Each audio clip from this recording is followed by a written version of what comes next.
വൈറലാകുന്നില്ല, അല്ലെങ്കിൽ പോട്ടെ കുറച്ച് വൈറലായി കുറെ അവസരങ്ങൾ നഷ്ടപ്പെടുന്നു, ഇനി ഒന്നും കിട്ടുന്നില്ല, ഒരു അഭിനയം കിട്ടുന്നില്ല, സിനിമ ഇല്ല, ഒന്നുമില്ല, എന്ത് ചെയ്യണം? വല്ല ജോലി നോക്കും.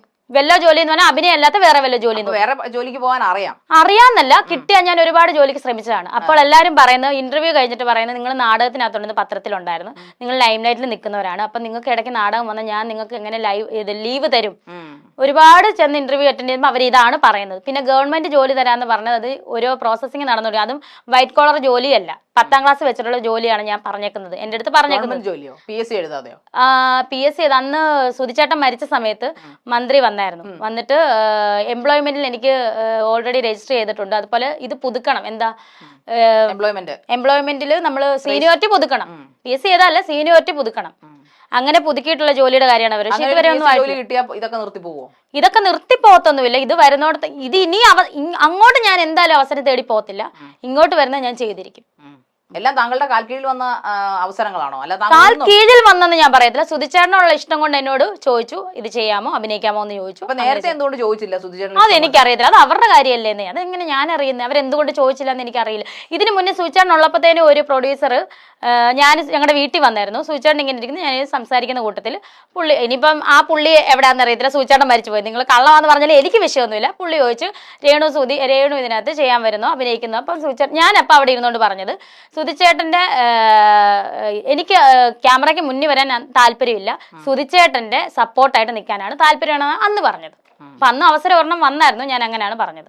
സുധിച്ചേട്ടനുമായിട്ട് നിങ്ങൾ നല്ല രമ്യതയിലാണോ കഴിഞ്ഞത്? നല്ല സന്തോഷത്തിൽ, നല്ല എന്താ, എന്നെ സുധിച്ചേട്ടൻ സത്യം പറഞ്ഞ മോളെന്ന രീതിയിലാണ്, ഒരു മോളെ പോലാണ് എന്നെ കാണും. ഞാനപ്പോ പലപ്പോഴും ചോദിക്കാറുണ്ട് എന്നെ എന്തിനാ, കാരണം ഫുഡ് എടുത്ത് കയ്യിൽ തരുന്നത് ഞാൻ കൊടുത്താലും പുള്ളി മേടിക്കത്തില്ല, പുള്ളി എനിക്ക് തരണം. എന്നെയും കിച്ചുവിനെ അങ്ങനെയാണ് കണ്ടോണ്ടിരുന്നത്. പിന്നെയാണ് ഋതപ്പം വന്നത്.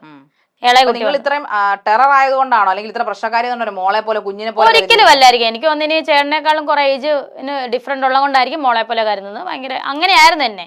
ഞാൻ പലപ്പോഴും ചോദിക്കും, ഞാൻ നിങ്ങളുടെ വൈഫല്ലേ, വൈഫായിട്ട് കണ്ടുകൂടെ എന്ന് പറയുമ്പോൾ, ഇല്ല എനിക്ക് മോളെ പോലാണ് നീ എന്നാണ് പറയാറുള്ളത്. രേണുസുധി ഇങ്ങനെ ആവാൻ കാരണം ചിലരുടെ മോശം സമീപനങ്ങളാണ്. എങ്ങനെയാകാൻ കാരണം എനിക്ക് മനസ്സിലായില്ല.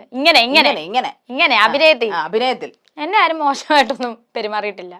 അതായത് ഇപ്പോ കുറച്ചു മുമ്പ് നമ്മളെ ഇന്റർവ്യൂവിന്റെ തുടക്കത്തിൽ പറഞ്ഞിരുന്നല്ലോ, ഞാൻ ഇനി എന്തും ചെയ്യും ഇന്ന് അഭിനയിക്കാൻ ആയതുകൊണ്ടാണ് ഞാൻ ഇങ്ങനെയൊക്കെ പറയുന്നത്, അതുകൊണ്ടാണ് അത് ശരിയാണ് എന്നാണ്. അപ്പൊ അത് മറ്റുള്ളവർ അങ്ങനെ പറഞ്ഞുകൊണ്ടാണ്, ഇല്ലെങ്കിൽ കുറെ കൂടെ നല്ല അഭിനയം കാഴ്ചവെക്കുമായിരുന്നു. കാഴ്ചവെക്കുമായിരുന്നു തോന്നുന്നു. അങ്ങനെ അഭിനയിക്കാൻ പറ്റൂ?